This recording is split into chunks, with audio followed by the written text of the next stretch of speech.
True friends అనేవాళ్ళు మన కష్టకాలంలోనే prove అవుతుంటుంది ఎవరు ట్రూ ఫ్రెండ్స్ ఎవరు ఫాల్స్ అనేది. అవును. ఇప్పుడు ఈ సిచ్యుయేషన్స్లో మీకు ఆ తేడా తెలుస్తుందా? డెఫినెట్గా అండి.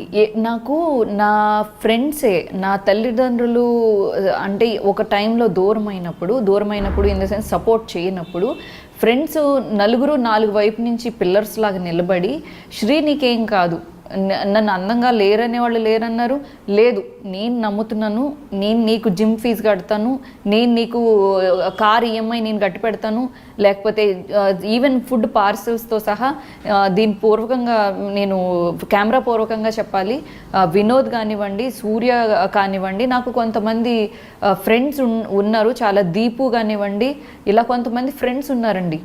నేను డిప్రెషన్లో ఉన్నప్పుడు ఏరా నీకేం తక్కువరా, నీకెందుకు రాదు, నువ్వు ఎంత బాగా మాట్లాడతావు, అసలు నువ్వు మాట్లాడితే ఆ ఫ్లోని తట్టుకోవడం ఎవరి వల్లనే అవుతుందా, అసలు నువ్వు ఎందుకు బాగోవు, ఎంతమంది చిల్లర ముండలందరూ వచ్చి చేసుకుంటున్నారు, I'm so sorry for this. అది ఆ తన వర్షన్. నేను ఆ అమ్మాయిని నేను ఎవరిని అలా ముండలు గిండలని వాడను. దాని కడుపు ఉడికిపోతూ ఉంటుంది అనమాట. దాని ఫ్రెండ్ని నేను, నీకెందుకు రావట్లేదురా, ఇండస్ట్రీ కళ్ళు మూసుకుపోయింది ఎందుకురా, నువ్వు కష్టపడుతుంటే కళ్ళు ఎందుకు మూసుకుపోయిందిరా అని చెప్పేసి వాళ్ళు బాధపడుతూ ఉంటారు. అది తను సాఫ్ట్వేర్ ఇంజనీరు, నాకు తన జీతం డబ్బుల్లో వాళ్ళ ఇంట్లోకి తెలియకోకుండా నాకు డబ్బులు అందజేసిన సందర్భాలు ఉన్నాయి. నాకు సరదాకి ఏంటి అయ్యి కొన్ని ఫ్రెండ్స్ ఉన్నారండి. ఎలా నువ్వు కట్టగలుగుతున్నావు అని అంటే ఇలా కొంతమంది సపోర్టర్స్. దేవుడు ఎప్పుడు నగలేసుకుని తదాస్తు బేట నీకు ఒక 100 కేజీలు బంగారు ఇస్తున్నాను అని చెప్పి దేవుడు ఎప్పుడు రాడండి. దేవుడు బ్లెస్సింగ్స్ ఎలా ఉంటాయంటే ఒక హెల్పింగ్ రూపంలో ఎవరొకరిని పంపించి ఆ నిమిషానికి ఆదుకున్న వాళ్ళు నా దృష్టిలో దేవుళ్ళు అండి. కొన్ని సంవత్సరాలుగా నాకు కెరీర్ స్టార్ట్ అయిన దగ్గర నుంచి వీళ్ళందరూ నన్ను పట్టుకుని ఉన్నారు. ఈ రోజు వాళ్ళు బైక్ మీద తిరుగుతున్నా కూడా వాళ్ళ బైక్ ఎక్కడానికి కానీ వాళ్ళని కలవడానికి కూడా నేను ఇబ్బంది పడనండి. సో గాయత్రి గుప్తా అండ్ అనసూయ, మీరు your the batchmates when you're working for Sakshi అని మీరు ప్రస్తావించారు కదా, మీరు బాగా క్లోజ్గా ఉండేవాళ్ళని కూడా. కానీ one of the YouTube channels has told that Anasuya is doing some negative comments regarding your presentation in front of the TVs and all. అవునా? నాకు ఇప్పుడు దాకా తెలియదు, మీరు చెప్పేదాకా తెలియదు.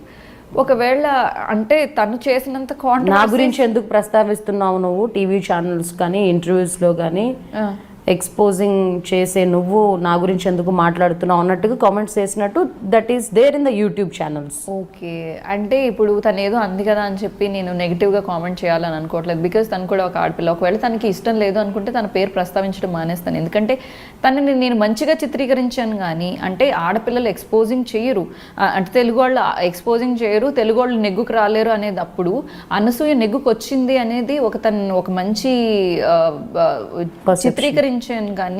మంచిగా చిత్రీకరించాను కానీ తనని చెడ్డగా కానీ తన క్యారెక్టర్ని చెడ్డగా కానీ నేను ఏ రోజు మాట్లాడలేదు. నేను ఎవరి గురించి మాట్లాడను కూడా. నాకు ఒక అమ్మాయిల మీద ఒక సాఫ్ట్ కార్నర్ ఉంది. నేను అమ్మాయిల గురించి పోరాటం చేయాలనుకుంటున్నాను.